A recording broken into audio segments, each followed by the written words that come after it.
Hello అండి, అందరికీ welcome back to the another mini vlog. ఈరోజు వీడియో వచ్చేసి నేను నా స్టైల్లో చేపల పులుసు ఎలా చేస్తాను ఈ వీడియోలో మీకు చూపించబోతున్నాను. ఫస్ట్ వచ్చేసి ఆయిల్ వేసుకొని ఆనియన్స్, పచ్చిమిర్చి అయితే వేసుకోవాలి. మనం ఆయిల్ ఎక్కువ వేసుకోవాలి. నాన్ వెజ్ కర్రీస్కి ఆయిల్ ఎక్కువ వేసుకుంటేనే కొంచెం ఫ్లేవర్ బాగా తెలుస్తుంది. ఆనియన్స్ కొంచెం రెడ్గా ఫ్రై అయిన తర్వాత టమాటోస్ అయితే ఇక్కడ 3 అయితే వేసాను నేను. టమాటోస్ కూడా మనకు బాగా ఫ్రై అయిన తర్వాత అందులోనే అప్పటికప్పుడే గ్రైండ్ చేసిన అల్లం వెల్లుల్లి పేస్ట్ అయితే వేసుకోవాలి.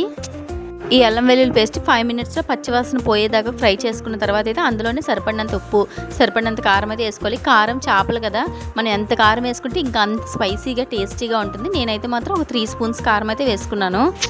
ఇంకా ఈ చేపలు వచ్చేసి మనకి రోడ్ సైడ్ వస్తున్నాయి కదా, అక్కడ కాదు, డామ్ చేపలు తీసుకున్నాము. మొత్తం 3 ఫ్యామిలీస్ కూడా మేము ముగ్గురం కూడా తెప్పించుకున్నాము. మా వచ్చేసి 200, మొత్తం 3 చేపలు. ఇక్కడ పైన ట్యాగ్ చేస్తాను చూడండి, మీకు చేపల ఫోటో పెడతాను చూడండి, భలే ఉన్నాయి. మనకి ఫ్రెష్ చేపలు అవడం వల్ల అనుకుంటాను, నేను వేసిన వెంటనే సరే చింతపండు వేసిన ఒక 2 మినిట్స్కే చేపలు ఈడిపోతున్నాయి, అంటే అంత ఫ్రెష్గా ఉన్నాయి.